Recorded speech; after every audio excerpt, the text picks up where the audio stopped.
Oh, God.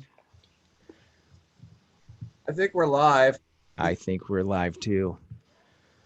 Welcome to paraglidingtalk.com. I'm your host, Robert Michiels. So glad that you're here tonight. Oh, my computer's going crazy. There we go. Let's deal with this. Breaking the internet. Got the live chat working. Oh, it's fantastic. So glad. I just heard that the live chat was working, so I'm glad that all of you were able to log in before me. I didn't even know it until Sean told me. Glad Zoom showed me the way. Thank you for just joining. If you haven't already clicked the subscribe button to the channel, make sure you do that and then click the bell so that you're ready to rock and roll as soon as the show starts. Oh gosh, there's kids in here. Nice shirt though. I love it. Yeah. I do like the shirt. He's got the garb. Yeah. He came in ready. Yeah. Okay, your time's up. You got to go. See you later, buddy. You know, Robert, I think if you wore a white paragliding talk shirt, that it would just say paragliding talk and it would look like a head floating. Yeah, you'd be a floating head. Okay, so I made this little advertising background. Go, you got to go. I don't want to have to beat you on TV. I do want to share, there is a few people who sponsor this show, and you can see all the nice logos. Show's brought to you by Nebraska PPG. If you're interested in getting top-notch training, you can reach out to Josh Bowden, and there's going to be a link in the description eventually. Also, the show is brought to you by Resurgence PPG. Resurgence PPG is a non-profit organization that helps our wounded veterans and veterans suffering from PTSD getting into paramotoring. It worked for his situation, and he thought, what a cool thing it would be if we could help these guys get off the ground and maybe help them deal with some of the stuff that they bring back from battle. And so anyways, Resurgence PPG is a great organization, and you can make tax write-offable? Tax deductible. Tax deductible. Thank you, Ari. Tax deductible donations, because it is 501c3. Also, the show is brought to you by Fly My PPG. If you're anywhere in the Michigan area, you're interested in powered paragliding, reach out to Mike Cotter and the guys at flymyppg.com. Show is also brought to you by paraorangeproducts.com. Paraorangeproducts.com. Larry can't be with us tonight because he's running from a hurricane in Florida. And by the way, all the Florida watchers, be careful. Probably too late for you to do anything other than hunker down. I don't know if it's coming right now or what, but show's also brought to you by ppgsmoke.com. Ryan Roberts made all kinds of cool stuff. ppgsmoke.com. Go check them out. And there's some new updates. He just built a strobe, so there's a new strobe that's going to be added to the PPG Smoke family. There's all kinds of cool stuff, but there's a contest with the show.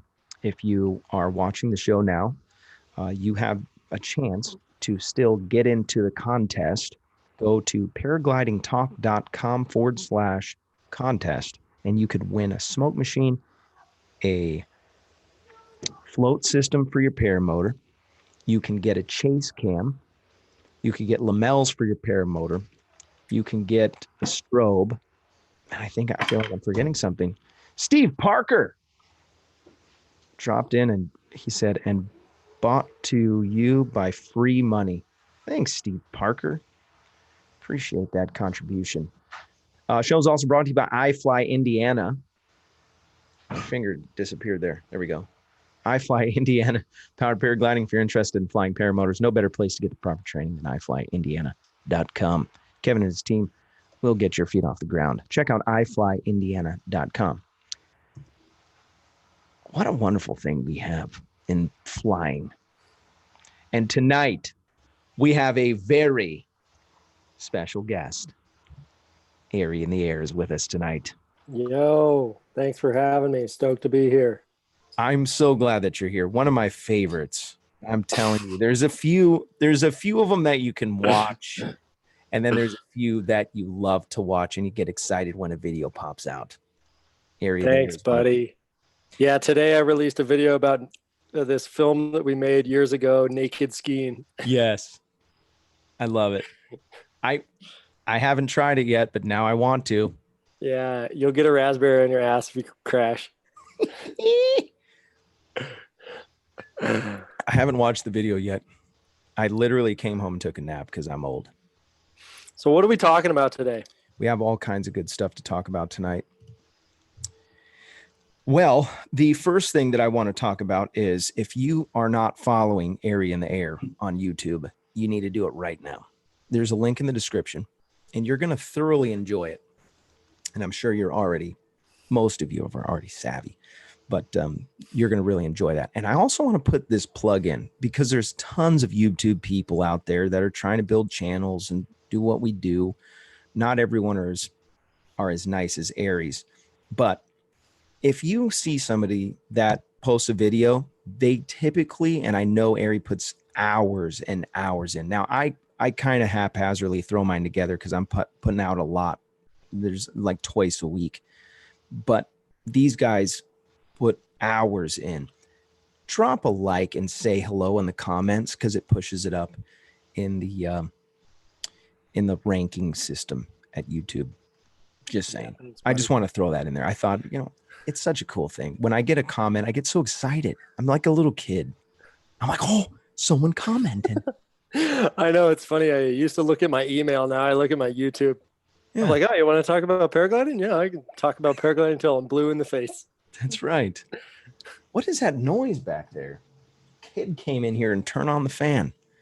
Well, I'm glad you're here. And so we're going to talk a little bit about a few things. And actually, nobody knew what we were going to talk about. Airy didn't ask me, didn't say, hey, I want to make sure that we talk about this. I know that Airy has a plethora of knowledge when it comes to air sports. And so we're going to talk a little bit about safety. I want to talk about your takeaway from the recent incident that happened in Oregon. Actually, I was talking to Phil Russman. He was there right after it happened or something, or at the same time. And so he was well aware of that whole incident. And I really liked your takeaway video. That was really good. Tons of insight in that. And man, lots of new faces in the chat. If you're in the chat, by the way, your name's getting written down or put into this machine. And we call it the wheel of, what are we calling it? The wheel of plume. Oh, plume, like smoke plume. Got it. Wheel of plume. Could win something. I think tonight we're going to give away a GoPro. Plume. By the way, not a GoPro. I'm just kidding. A Toe Pro. Let me show you what a Toe Pro looks like. I'm down to the last one, by the way. Have you seen these? They're sweet. The evolution from monkey to paraglider. Johnny Wisconsin. So anyways, we're going to be giving one of those away. And if you're waiting for your stuff, I'm sending it very soon. So Ari, now that everybody is logged on, I purposely drag out the beginning of the show. So I'm waiting for everyone to. I was wondering. If nobody knows, hey, Resurgence PPG, by the way, I sent you an invite. You should come on tonight too. Okay. Winner, chicken dinner. So glad that you're here. If you can, maybe take us through some of your pre-flight check stuff that you do that you think would help some people. Pre-flight, because now you get pre-flight training from your instructor, and you have, but what is Airy doing so he can remember all the stuff that he needs to do? Or is it just intuitive? Well, I guess if I were to answer the question, I would probably actually answer the question for the kind of like demographic of pilots that I see out flying. I'm not saying that I'm like above or vastly different than that group of pilots, but I've been a professional skier since I was 19, and then a professional highliner, and now paragliding pretty seriously 300 hours a year or so. And so the my own like self-awareness of what level of involvement I'm looking for on any given day is a little bit more obvious to me, I think. And so I guess I would say that the pre-flight for your average pilot is obvious in the sense of like left leg strap, right carabiner, left carabiner, speed bar, chicken strap, chest strap, chin strap. You know, it's like there's not that many clips that just like what the pre-flight is technically, the physical connecting yourself to this aircraft. And so, and I think that most everyone gets that in instruction, but I think that we should probably be emphasizing that a bit more as far as like a very regimented, systematic checks of the things that we need to connect ourselves to the glider properly before we inflate it. And I'm sure we're going to get into that a little bit more. But if you look at aviation in general, I think that the regulations came in and mandate that everyone pretty much do exactly the same pre-flight check. And if we had even if it was just a cultural norm for what a pre-flight check looked like, I think that would be very helpful. But I think that outside of that, outside of the physical connect yourself to the glider, I think that most pilots should be paying pretty close attention to their mindset. I think that how you're feeling and how you're acting is actually a really good indicator as to what kind of mistakes you're likely to make on any given day.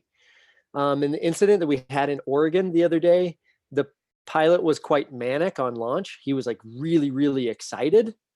And I'm not saying that that is exactly what caused the accident, but I'm just saying that being aware of how we're feeling and what we're thinking and the kind of day we've had and our currency and the conditions and all these things that are more ethereal, that are less tangible than your fucking leg straps are something that I think more pilots need to be talking about and thinking about. Is that the first time anyone's ever used the F word on the show?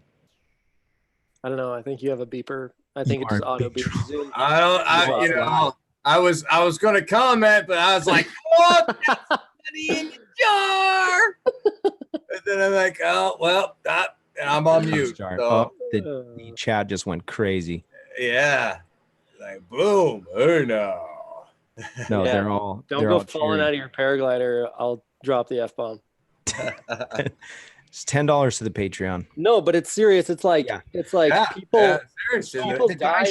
people die every year like this, you know, like the guy in Colombia died this year. Just last year on the California coast, the father who was flying his daughter tandem fell out of the tandem and died. Like it seems really obvious, and it seems like a really silly accident to have. And, you know, in paragliding, if you look at the accidents that have happened this summer, they're not all like experienced pilots flying in rowdy air and taking a whack and it turning into some kind of event that they can't control and going in. Like the things that we are seeing are like these technical errors, like these rigging errors, you know, like Justin Bohr at Horseshoe Bend died from a rigging error. Like he pulled one reserve that wasn't connected to his RSL and it never came out. And it's like, that's the only, you know, those little things are like little cracks in our system. And if you don't pay close attention to them, they can open up and swallow you whole. Mm.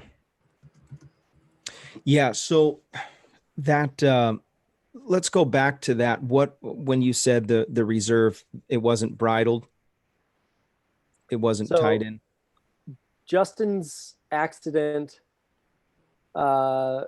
came down to, he was flying an Acro base harness, and as far as I know, he didn't actually have a malfunction. He was going to electively cut away from the glider, which is as far as equipment, it's a pretty safe thing to do. It's not a crazy thing to do. But the system is built in a way that essentially you have, instead of carabiners, you have these steel shackles, these stainless steel shackles that connect your riser to your harness. And what connects the stainless steel shackle to the harness itself is a 3-ring system, right? So the 3-ring system is connected by a handle on the side of your harness. And if you pull the handle, basically there's a short cord that goes to the near riser, and there's a long cord that goes behind your back to the far riser. You pull that one handle and the 2 lines come out of the 3-ring, and it disconnects both risers simultaneously, right? Then what happens is, it's technology from skydiving. It's called a reserve static line, an RSL. It's basically when a skydiver cuts away from his main parachute, the main parachute pulls out the secondary parachute. It's like, instead of a pilot chute, now you have your old, or your main parachute that pulls it out, your secondary out, like it was a pilot chute. So in paragliding case, we have our paraglider, we cut away from our paraglider, and then from the one riser of the paraglider is connected an RSL. That goes into the backpack where the base canopy is stored. And then the paraglider itself becomes the pilot chute. And the paraglider is what extracts the base canopy. Got it. Okay. But there's this little cord, the RSL. Basically, when you switch gliders, you have to open that steel shackle and you have to connect your RSL. Justin made the mistake of not connecting the RSL. So he cut away from the glider and went into absolute free fall. And there's no way to reach back there or do anything. Well, he has round parachutes on board, right? The harness that he's flying is an Ava Sport, and it actually has 2 reserve containers under seat. So it's like an Acro harness that has 2 normal reserves plus a base reserve. So it's like really like the top of what is been developed for acrobatic safety. But the reality is that he just wasn't very high, and free fall is a configuration that paragliding technology is not built to handle. And especially with the surprise that I'm sure he was facing of like, when is my parachute going to open, confusion. And then maybe he realized what had happened, but at that point, he's already fallen really fast. And from what I gathered from the people that were on scene was that he had cut away at just, slightly over 300 feet. And you eat up 300 feet in no time at free fall speed. So did you do some base jumping? I've done a couple base jumps. And what 300 is really low. If you're gonna base, that's pretty much the bottom. 300 is pretty much the bottom for most normal people. There's some weirdos out there who consistently jump under that. But as far as holding your own parachute in your container, 300 is really. There's people jumping lower than that, huh? Yeah, well, there's all kinds of ways you can do it. There's like what we call a PCA, where you hold on to your buddy's pilot chute and you jump off and he holds onto the pilot chute until your parachute comes all the way out to line stretch, which that'll open your parachute in something like 50 feet, and you'll have heading control within another 50 feet. Or like a static line, where instead of your buddy holding your pilot chute, you basically tie your pilot chute to the object using what's called brake cord. You jump off, and then the cord breaks once your parachute is essentially opened. And another situation where that's like a 50-foot opening. And Sean's back. Boom. Ha ha. Look at me ruling technology. I just had a Windows error, and it threw everything off and said, we're sending an error report to Windows. I'm like, that's lovely. I've got everybody's name still in there. Because Google managed to work. We're still working out the kinks with this, and I apologize to who's watching, and I apologize to Ari. Yeah, sorry, Ari. It's technology. We really do try to be professional. We're not very good at it. No, you're not. But it's fine. Nobody cares. But basically it's a sad thing. Like, there's, Like if you're going to die paragliding, you want it to be some kind of epic, Weather. some kind of something that you couldn't have foreseen, and you did everything in your power to do it right. And, like we don't want to die paragliding, but we definitely don't want to die paragliding out of our harness. So $20. Oh. Oh. I'm in so much trouble. I'm gonna have to go back and edit this one. That wallet must be getting really heavy. He's like, F-bomb. Oh, What cracks me up is people in the chat go crazy right away. I want to invite Anthony Peregringo. There we go. Send. But don't feel bad, Ari, because I said it when my computer said, and it threw me off. So we heard it. Yeah, we heard it. It was the last thing we heard. Probably. We heard it. It was like a black screen, but we heard it. Probably. Yeah. Oh, dang it. Yeah. So I do have another question. Did you get to meet Phil Russman when you were over there? When he was over there? No, I don't know who that is. Okay. Never mind. He wasn't there that day for sure. He is he's a champion of people. He's my instructor. Cool. Yeah. He's a legend in the sport. So I want to talk to you about your recent adventures in flying cross country. Yeah. You've had some really cool flights, man. Thanks, man. Yeah, it's been really cool. Would you care to share about some of the things that you did and maybe some things that you took away from those trips? For sure. Yeah, I've got a really great story, actually. So here I live in Bend, Oregon, and we fly at Pine Mountain. That's pretty much our daily bread. It's one of the best places to fly cross country in the country, and it is great. But I've gone east from Pine Mountain a bunch of times. So this year I really wanted to start somewhere else and fly across Central Oregon. Just north of Smith Rock State Park is a butte called Gray Butte. And so I'd flown there once before and kind of got skunked, but I forecasted like a crazy person. And I had the dream that I would fly from Gray Butte and I would land back in Bend, which is like maybe 30 miles, right? And we launched that day, my friend Tim Reynolds and I, and he was flying an M7. I was on a little Cloud Graccio, and Tim launched first, as he always does. He's very impatient. And he launched and marked the first thermal and got a decent climb and left the mountain. And I'm still on the ground. And our goal was to team fly. Team flying is especially difficult in cross country just because it's just so hard to stay together. It's really hard. Like in a competition where you have 100 pilots, you might fly with other pilots all day long, but to fly with one person on a really long cross country, it takes a lot of skill. Both people have to be really skilled, and they also have to be dedicated to team flying. Like someone has, like at times you have to turn around and come back to the other person. But at any rate, I launched and found a climb and got up to like 7,500 feet and left the mountain. At that point on my first glide, I flew right over Smith Rock State Park, which was another dream that I had had.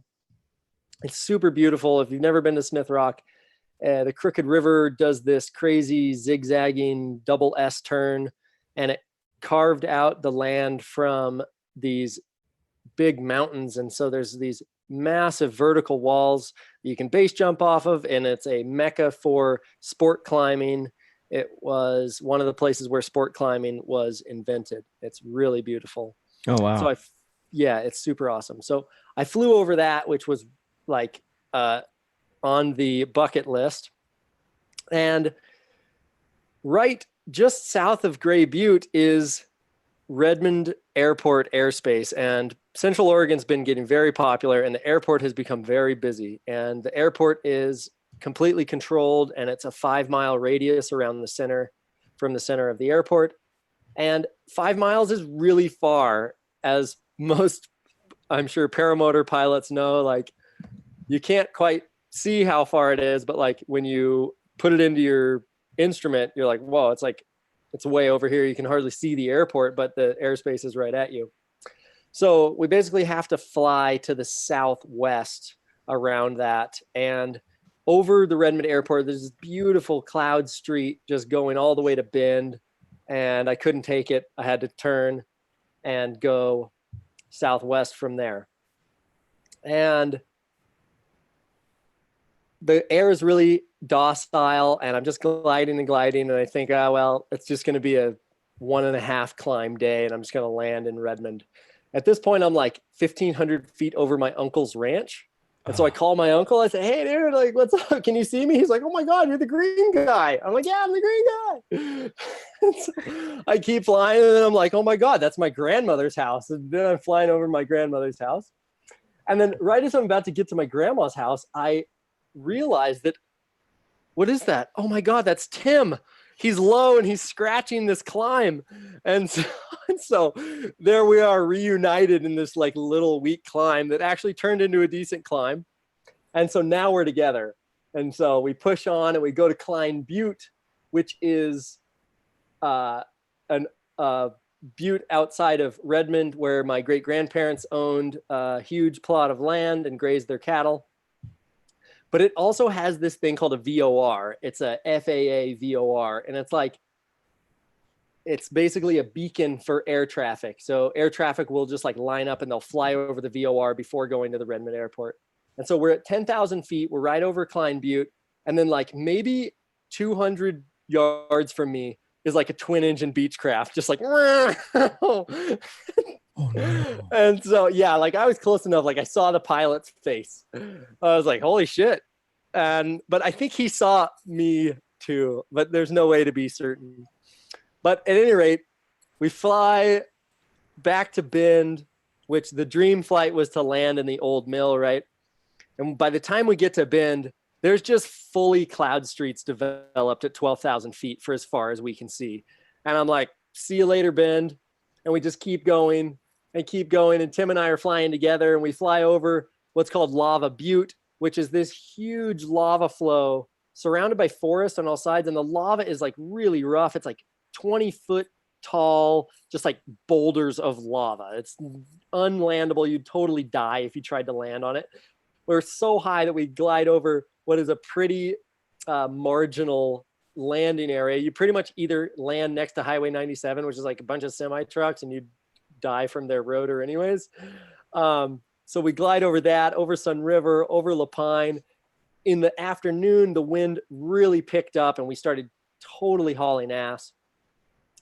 And we were pretty much like kind of like leapfrogging all day. We were only in the one climb over Grandma's house together, and then the one climb over Klein Butte. And then we kind of separated. We were kind of close. We kind of see each other. But the last climb of the day, we were really like wingtip to wingtip in a really nice, smooth thermal. And we finished our last glide all the way to Chemolt. And that was it was like 97.5 miles or 97.8 miles. I rounded it up to 100 and called it my first 100-mile flight, which was super dope. It was like 5 hours, 5 minutes. It was my longest flight in distance and duration. And I just want to stop you right there. And I want to say thank you so much for using miles. yeah. Why is it that every big cross country person instantly says they start having a British accent and then they start talking kilometers? Get out of here. It was like 157.8K. Yeah. So I was like really close to 100 miles. But at any rate, I got home that night after taking our retrieve driver, Jake Jacobs, out to dinner. He was gracious. He had actually launched with us and landed in his truck and chased us all day long and was on the radio, dude, keep going, man, like cheering us on.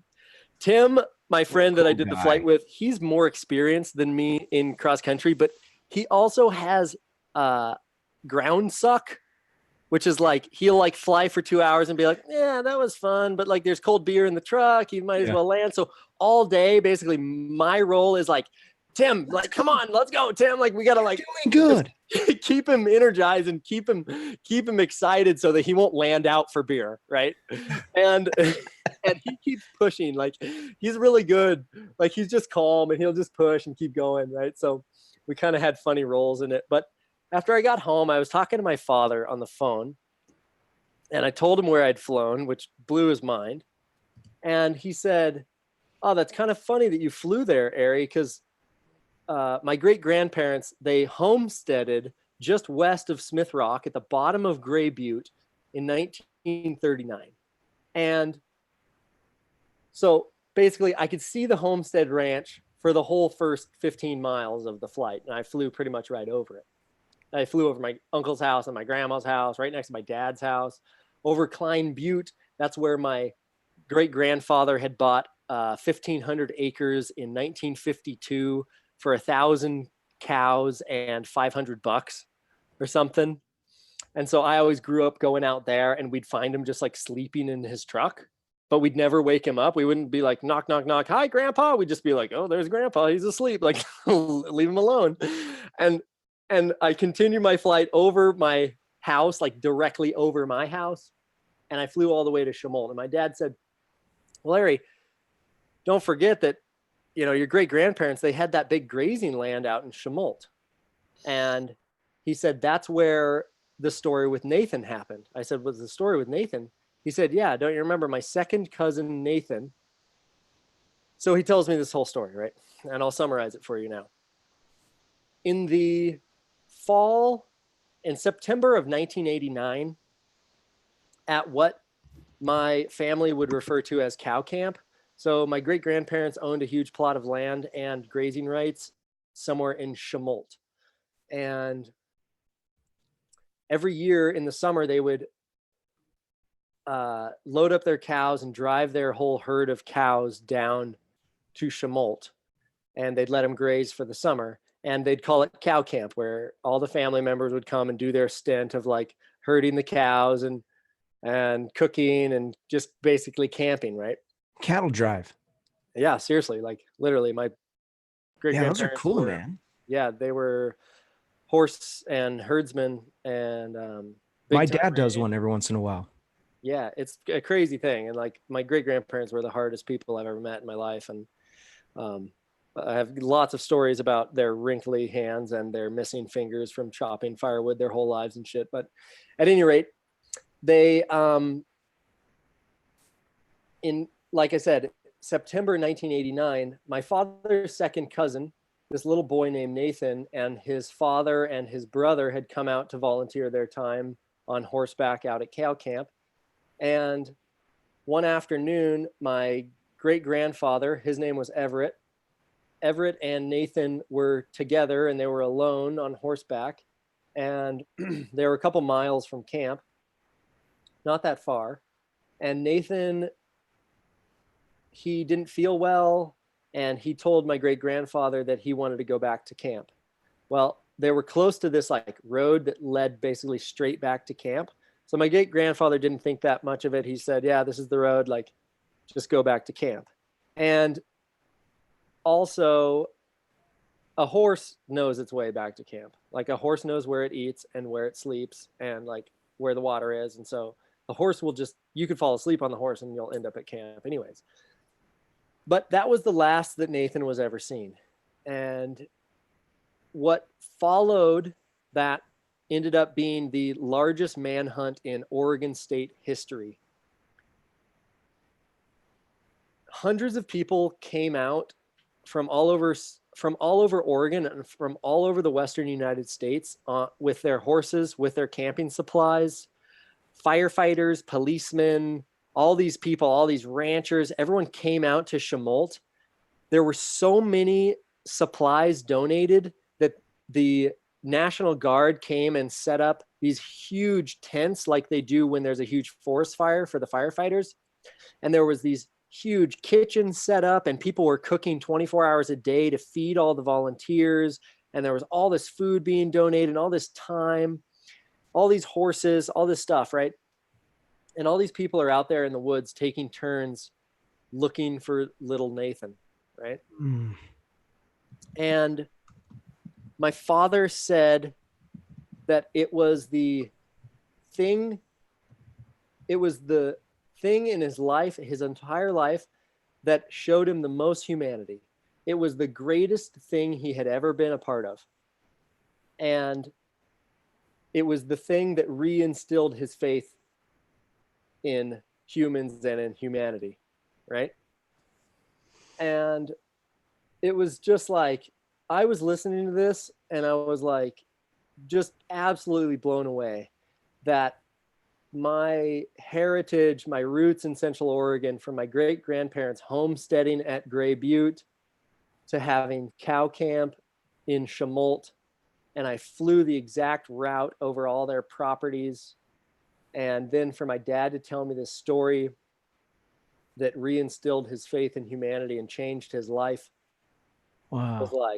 It was like a pretty, like paragliding 100 miles is one of the most surreal, like incredible, inspiring things that I've ever done. But to like fly it, basically thinking thermal to thermal, and then land and like have another person as important to me as my father have my flight like bring up such inspiring, powerful, meaningful memories of his own and him share them with me. It was like, it kind of like took paragliding to another level. And I think that, that's really like kind of a great example of where I think my life and my purpose in the world is, as far as storytelling and sharing my experiences with a more meaningful approach that isn't just action montages and dubstep. It's more like there's meaning to what we're doing, and there's stories that can be told that can re-inspire people's faith in humanity. I love it. You got a new camera recently, huh? Yep, got a new camera, so hopefully that'll help tell the stories. And this is actually a story that I've been wanting to tell, so I'm glad that this is kind of the first time I've been able to tell it to some people at once. But yeah, So long rad. story short, Nathan was not found. Basically in November, they found his horse. And then in early spring, they found Nathan. Yeah, and he was dead. So, Wow. it's a crazy Well, at least there was closure with that. Yeah, that was honestly the hardest thing. Chemolt it's high altitude. It's probably over 4,000 feet. So in the winter, it's like 3 feet of snow just all winter long. So everyone basically had to turn around and go home. And yeah, my father said that it nearly killed my great grandfather. That that it wasn't his child and he was the last one to see him, and that he approved him riding back to camp alone. And so how old was he when he headed back? He was 9. Oh, 9. He was 9. Yeah. He was just a little kid, but he's experienced on horseback. Yeah, I rode horses at 9 like a champ. Yeah, dude. So it's a crazy story, but it was wild, pretty man. amazing to have that whole story and my father's experience kind of summarize my own amazing longest flight ever in the afternoon that had happened. Love it. Well, I want to give something away. We're going to do the Toe Pro giveaway. It's the last Toe Pro that I have. Actually, I have one more, one of the old school ones. I think I'll just hang on to those for now. We're going to give away the good one. This is the latest edition of Johnny Visconti's Toe Pro. Really nice setup here. Comes in a nice bag. We're going to spin the wheel of fortune. The wheel of plume. Oh, the wheel of plume, I mean. Wheel of plume. All right, can you see my screen? I can see it.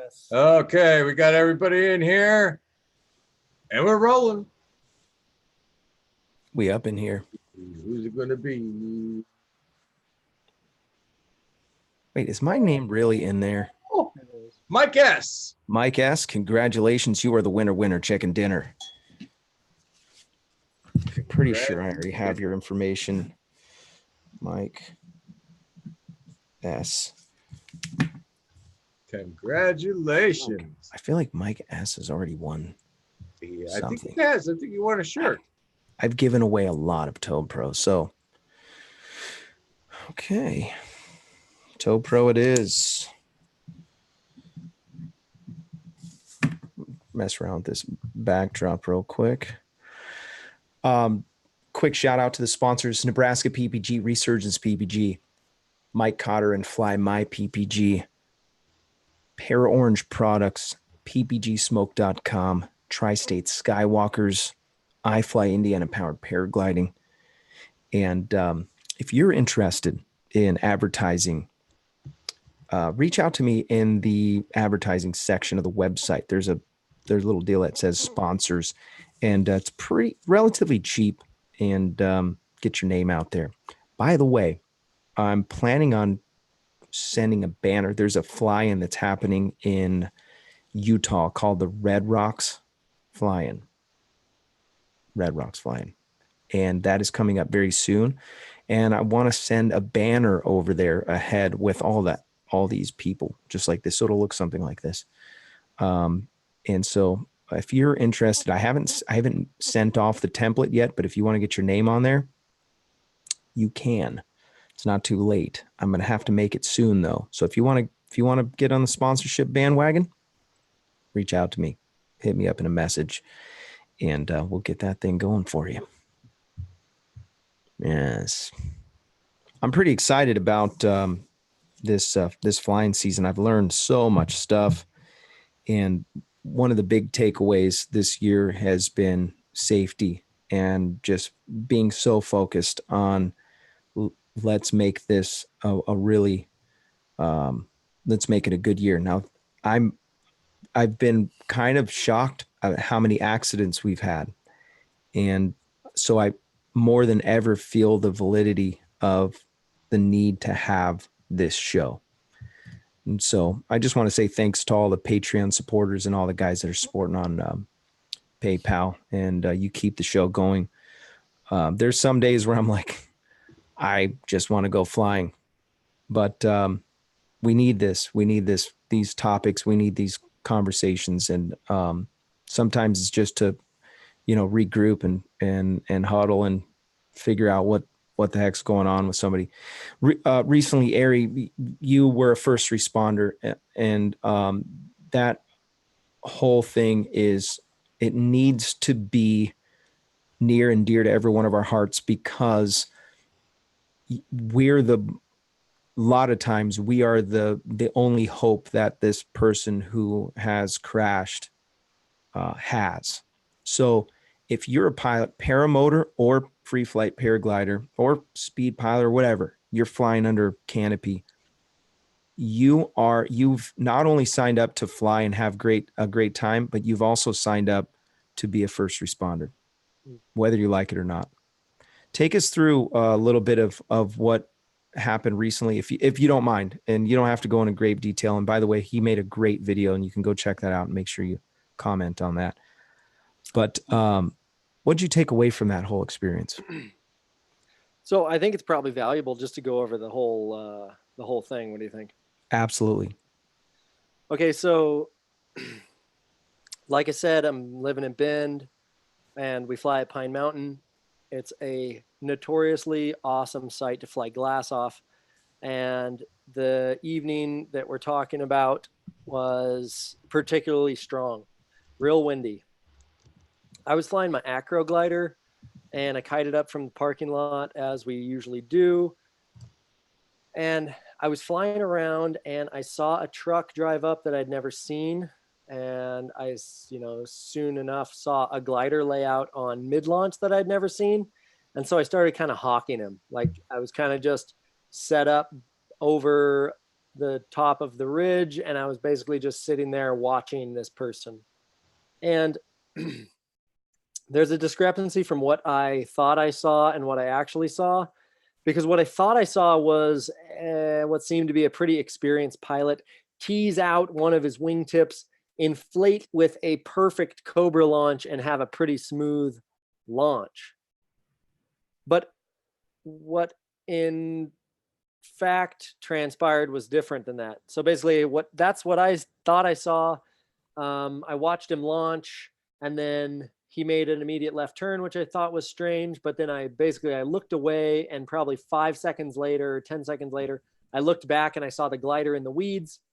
And at that point, I kind of like zoomed my focus in and was waiting for a pilot to like rosette the wing or like to see him get up or something. I didn't see any movement, so I immediately stalled my glider and flew in tail slide for probably 1,000 feet, and then spiraled down to the glider where I didn't see a pilot.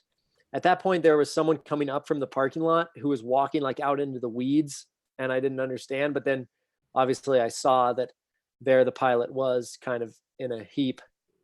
And so I spiraled down and flew right over him, saw that his leg was broken really bad. It was like behind his ass, behind his lower back. And so I yelled the F word, as I do, and I top landed, rosetted my glider, and stuffed the glider in a position where it won't actually blow away, which is really important. I guess as I go through this story, I'll kind of just put in the things that I learned and the things that I know for first response that are really important in paragliding and paramotoring. So the first thing that I would say is if you see someone who's crashed for whatever reason, the worst thing you can do is be the next person to crash trying to get down to them. So you need to be super safe as a first responder. Great point. Professional first responders don't put themselves at risk. Life flight guys don't jump out of helicopters trying to save people or try to stuff the helicopter into a place that it won't land. Whitewater rescue people don't get in the river trying to save someone who might drown. Like, you have to protect yourself, and you have to be careful when you're trying, especially in paragliding. You know, the conditions were strong, so you got to be careful if you're trying to top land. If you're not experienced doing that, like, then don't just like try to stuff it into the ground just because someone's hurt. You're just gonna make it worse. The next thing is, obviously, when you put your glider down, like, you need to put it down in a way that it will not blow away or open up, because obviously, you know, like, this person's glider was in the weeds, and that was the indication to me that something had happened and something was gravely wrong. So a loose glider is an indication to every pilot that people have crashed. So cannot let your glider be loose at any time, which we'll kind of circle back to that as we talk about what exactly happened with the incident. But I top landed and I stuffed my glider. I then ran down to the victim. When you say stuff your glider, I basically rosette it really tight, and then I take the rosette and I don't just set it down on the tail of the glider. I flip it over onto its side, so it's actually wingtip down and wingtip to the top. And then I take my harness and I put my harness on top of the glider. So now the leading edge is actually perpendicular to the wind. It's not, or it's actually like parallel with the wind. It's not perpendicular to the wind. So the wind can't pick it up and inflate it. That's basically your biggest risk. If you walk away from your glider and your leading edge is perpendicular to the wind, it can inflate, you know? So, and then I ran down to the guy, and honestly, the moment I looked at him, I just thought he was dead. Like, I thought it was like, it was not a good scene. I initially took his pulse, and he had a pulse. But honestly, like, I'm not a super trained first responder, and, you know, I'm not a paramedic or anything like that. So that was the first kind of that level of incident that I've dealt with. I've dealt with my friends knocking themselves out on numerous occasions from various sports, but never someone falling from that kind of height. But basically, we were on the call with 911, and we began to give him chest compressions. And we essentially continued to do so for an hour until Life Flight showed up.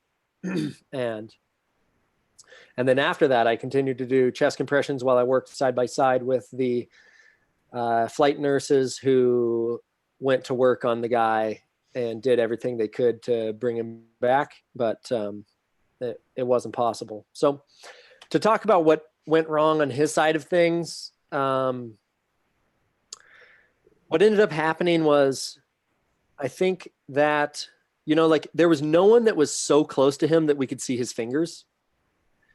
There was no one close enough to him to like see his hands exactly. But when you hear the story, I think there's only one scenario that makes sense, right? So there's a thing that I'm sure a lot of people have seen where you can grab the A risers in one hand and the risers themselves, or the C's or the D's or the rears or the brakes with the other hand, and you can pull up on the A's and it'll inflate the glider. Okay, this is something I talk about in my YouTube video, and I recommend that people never do this, especially if they're on any kind of incline. Being on a flat surface is a little bit different. It's really hard to get picked up when you're on a flat surface, but in general, it's just, it's kind of like a gimmick. It's like a gag. And I've seen people do it. I've seen even experienced pilots do it, but it's almost like I don't know why they would. Like, can you not tell that the lines are clear or not without inflating the glider? At any rate, I don't need to put down anyone's technique, but it obviously went as wrong as it could here. He, as far as I've deduced, he grabbed the A risers with one hand and the risers with the other instead of the C's. And as he pulled up on the A risers in the really strong wind, the glider came right overhead and it actually picked him up. And whether he was scared and embarrassed and didn't want to let go, or if he was just kind of like surprised and gripped the risers and got picked up 8 feet off of the ground, and then at that point saw the ground and didn't really want to take a 12-footer to hard dirt, which is pretty understandable. He then like continued to hold on. The glider made a hard left turn at the launch that we're talking about. It basically directly into the wind. It goes down in a nice slope, but if you turn left, the slope gets steeper. And so the glider made a left turn.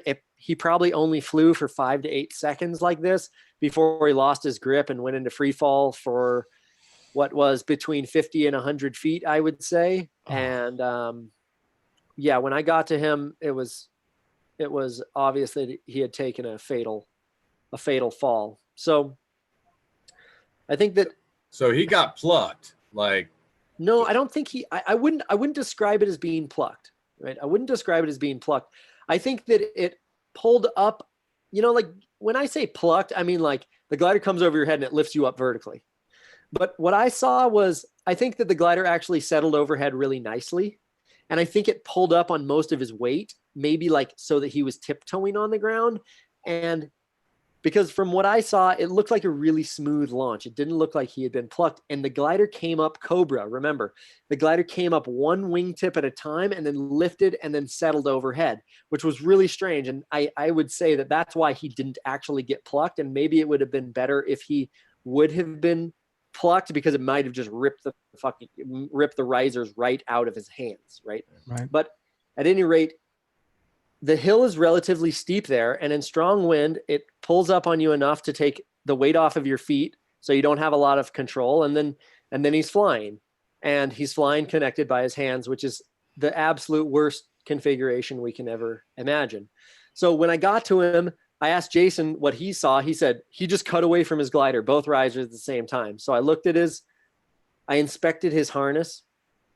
Once the sheriffs and the paramedics showed up and they relieved me of doing chest compressions, I ran up to his glider to inspect his glider, and the glider was in perfect working condition. So this is kind of how I've deduced that he wasn't like clipped in wrong. It wasn't that he was clipped in and fell out of his harness. Like, he was totally clipped into his harness. All of the buckles on his harness worked. His risers were in perfect condition. Nothing was ripped. The glider wasn't damaged in any way. He basically inflated the glider using the A's on a steep launch in high wind. And, basically for exactly that reason, I think that, in my video, I basically tell people that you shouldn't be inflating the glider if you're not connected to it. And there are people who, like, I've seen instructors kind of teach that, but I would say that you are better off launching a glider in riser twist. Say one of your risers is twisted, or say you have some kind of tangle in your lines. You're better off with a tangled glider than no glider.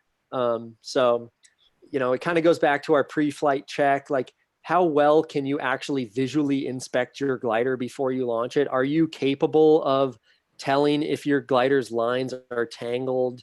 Are you capable of keeping your lines from being tangled or undoing that?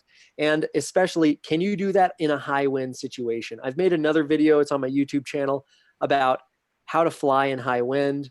And one of the big points that I stress is, how do you get your glider out in high wind? Because if you try to lay out your glider and it's not connected in high wind and you're not connected to the harness, it's like it's a mess. And what can end up happening is your glider literally gets blown away, gets blown into the weeds. Then the pilots who are flying think that you've crashed, and now they initiate the emergency protocols. So being out of control of your glider on a paraglide launch is unacceptable all the time. It is completely and totally unacceptable. So inflating your glider, opening up 20 plus meters of fabric in any kind of wind on a paraglide launch without it being connected to you in a hard way is like, it's unacceptable. You can't do it. The exceptions that I talk about in my video is like, if you're in the grass and you're trying to clean your glider out or something, if you're in flat grass, I don't know, but it's like, there's really no reason for you to take the risk of inflating your glider when you're not connected to it. At the bare minimum, you could let go of your glider and then everyone thinks you've crashed anyway. You could damage your glider. There's all kinds of reasons why not to do it. And there's millions of ways to do it without inflating your glider, without being connected to it. So I just encourage people not to do that. But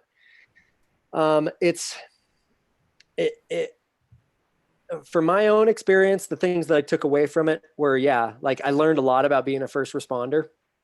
And that's not actually the first paragliding crash I've been a first responder to. I was at one crash basically at the same exact place there at Pine Mountain. And the woman had crashed from about 20 feet. She hooked her stabilo on the windsock and basically like pendulumed up and then hit hard into the ground. She had a bad concussion and had broken her shoulder. But luckily, one of the pilots that was right there was like a first responder instructor. And so I learned a lot during... Like not an instructor for paragliding, but an actual first responder instructor for like medical stuff. Yeah, at Oregon State University, he taught the wilderness first aid course. And so we wanted to make her comfortable and warm, but there was also like this thing, like, can we touch her? Can we move her? Like, is her back broken? Like, can we touch her? And basically the thing that I learned that day was to not be as afraid to touch the patient. Obviously, if it's obvious that there's like a lot of back pain or like there's a potential that they've broken their back, you want to be really careful with that. But what he said was, through the military and war is essentially where we get all of our like the biggest amounts of wilderness first response like comes from people in war zones, right? Like that's when people are responding to each other being broken the most. And so for this guy, basically, like I could tell that his leg was badly broken, but he was also kind of like head downhill.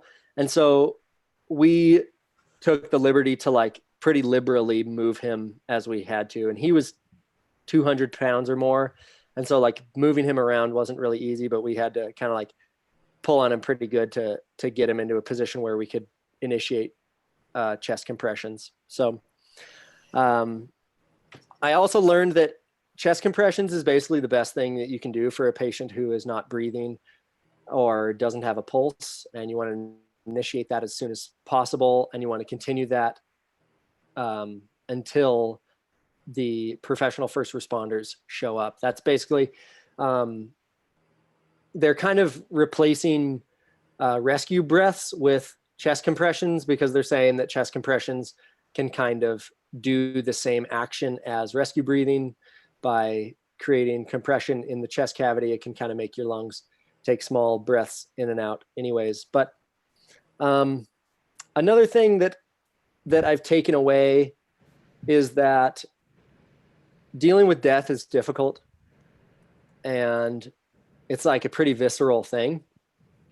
But I was watching a Jordan B. Peterson lecture today, and he talks about, basically, long story short, there's a level of maturity that you have to get to be useful in the face of death, whether that is like an emergency situation or someone dying or you're grieving family members or any number of those things. But there's kind of like some hard realities in life that takes a pretty high level of maturity to be able to be useful in amidst those things.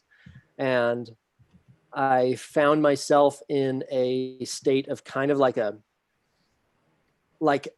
I would call it like a cold utility mode. Like my emotions kind of like switched off, and I was kind of like in like a cold utility mode. Like I was going to do the job that I needed to do, and I was going to deal with the rest of my reactions later. And I think that most people would find that especially in paragliding and paramotoring, these kind of activities they kind of lend to a certain kind of person. And I think that most of us would respond in a similar way. Obviously, I didn't know this guy. He wasn't my best friend. So I think there are emotional situations that could arise that would be much harder to deal with. But there is a certain utility that you have to have in the face of death. And through the whole summer, dealing with these 4 deaths, first Justin Boer in Idaho, and then my friend John Malmberg, Bam Bam, who died base jumping, but was a prolific paraglider here in the Pacific Northwest. And then Cody Tuttle, who was a good friend and died paragliding in the Owens Valley, very talented paraglide pilot. Yeah, that's crazy. And then this guy, I think that I found myself like, I kind of like observed my own like response to these things, right? And I kind of realized some things about myself that I didn't know before. And typically when I would hear about a accident or an incident, I would want to know the details of that incident right away. And I think that the reason that I wanted to know the details of it right away was so that basically I could understand what happened and I would say, oh, I wouldn't have done that, or I wouldn't do that in the future, right? And which is just another way of saying that my level of risk is different than that person's level of risk. And I clearly don't take that person's level of risk, and I won't take that person's level of risk, right? So at the end of the day, it's kind of like asking about the details is almost only about us. It's only about me. It's Right. only about me trying to justify my level of risk in a sport that I know to be dangerous. And there is it's almost a bit disingenuous. Having said that, it's also really important that we dissect accidents and incidents, both in our own flying careers and others, so that we can try not to repeat them, right? It's obvious. It's important that we learn from other people's mistakes, and the people who made those mistakes would want us to learn from their mistakes as well. But how we learn from them is really important. If you remember back to the early spring in a place, I think it was Crestline, California, there was a Brazilian woman, Lua Silveira, who died. I think she was doing some kind of a pretty basic acrobatics maneuver, and she lost control of it and went in, right? The outcry from the paragliding community was mixed. Okay, it was 2 things. One, it was the people who knew and loved her were like pouring their hearts out of like their memories with her, how great of an inspiration she was. She was an experienced paraglide pilot and instructor, and how she had inspired them to paraglide, and numerous beautiful memories like that. On the other side, there was people who were like condemning her behavior and Critical. super critical. And even this woman here who kind of claims to be an instructor here in Central Oregon, she had written this post about how pilots are dying doing, in her words, plain stupid shit. And for me, there is no such thing as like you don't have to respect the dead if you don't want to. Like, there's no rule. I'm not putting a rule on you to respect the dead, but there is like a certain reverence that comes with understanding that you are a mortal and you are like soft and fallible, and that you can make mistakes, and that you paraglide, which is dangerous. And if for some reason all those factors lined up on any given day, that it could be you, right?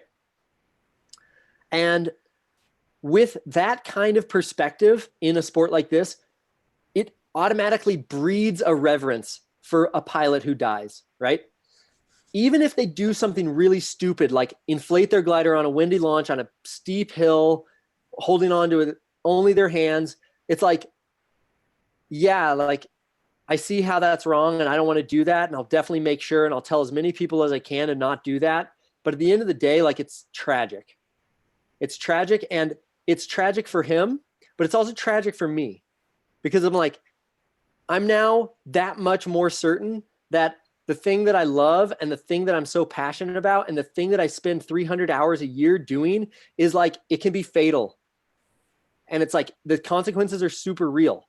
And so I guess my point is, when someone dies, there's like a pretty stark indication of where a pilot is emotionally and spiritually by how they respond to the news of a pilot going in, right? And having the basic decency and respect and reverence that is like understanding the tragedy first and wanting to dissect the incident for safety second, and not the other way around, right? Not the other way around, because the other way around is basically you trying to justify your level of risk in the sport before you fully understand it. Because if you fully understand your participation in the sport, it will naturally breed a reverence for a pilot who goes in, okay? The other thing that I took away from this, I actually was introduced to paragliding through filmmaking. We did this film called The Paraglide Rope Swing Base Jump. That's the day that I met John Mellenberg, Bam Bam, who passed away this summer. And we worked with this base jumper here. His name is Michiels. And I saw Michiels a week ago, and I told him about the incident that I'd been a first responder to. And he pretty coldly said, "Yeah, Ari, welcome to air sports." He said, "Be prepared to be the last man standing or stay on the fucking ground." And I thought that was really like morbid at first, but then it's also really profound. That, and it's almost synonymous with what Chris Santee was saying. I don't know if you've seen it, but Chris Santee also put out a video talking about fatalities and how to think and how to hold your energy and what words to use and what kind of people you should surround yourself with and how to keep your life in order so that you're grounded and that flying doesn't just pull you into the unknown.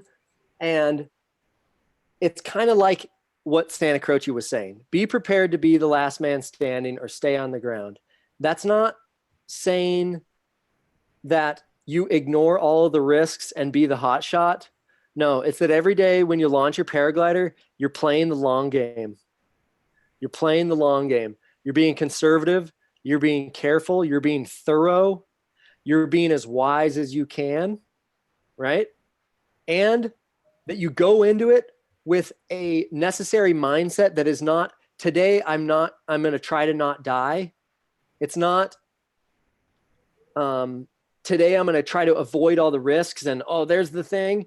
It's more like, I'm going to be a professional here. I'm going to put on a good show for myself. I'm going to make good decisions. Chris Santee says, I'm going to go up there and be savvy today. That's a very different mindset than trying to avoid death. And so what Michiels said of be prepared to be the last man standing or stay on the ground, it definitely helped when I went to launch my paraglider again. I wasn't thinking, oh, I don't want to die today. I was thinking, I'm going to be a pro. I'm good at this, but I need to be confident. I need to be careful. I need to be calculated. Let's go have fun. Let's keep it flying today. I got to do a giveaway. The PPG smoke contest. Yeah, that's a long rant. The winner is Alan Surratt. Most people are logging on right now just to see if they won. Alan Surratt, congratulations. I'll be sending you an email. You won the Popo, the PPG smoke machine. So you get to choose the smoke machine, lamels, float system, chase cam, and now I think the strobes should be out. There was a little detail. If you purchased or won the float system for your paramotor, please reach out to Ryan Roberts. You would have had some kind of correspondence email with him if you purchased through ppgsmoke.com. Please reach out to him. He's got some updates or some upgrades to those, and there's all kinds of good stuff. So thank you again. I appreciate everybody in the chat, your comments. Ari in the air, thank you so much for coming on. It was like a last minute thing. I just pinged him out of nowhere, and he was like, yeah, totally. No problem. Make sure you subscribe to his channel and check out his stuff. It's really high quality. He puts a lot of time, a lot of effort in, and it's worthy. I think I said it last time. He was on episode 51, I think, and great show. And I really appreciate what you bring to the table and what you bring to the sport. Thanks, buddy. The stoke factor is real. Every time you can tell there's just passion and it just it's breeding. It's attractive. So appreciate that. Sean, thank you again for what you do. We're going to go to the post show. Everybody that's in the chat, you guys are awesome. Make sure that if you haven't already hit the subscribe button and you're new, I saw a bunch of new people in there. Make sure you hit that and then go to paraglidingtalk.com. That's paraglidingtalk.com. Thank you so much. See you later, guys.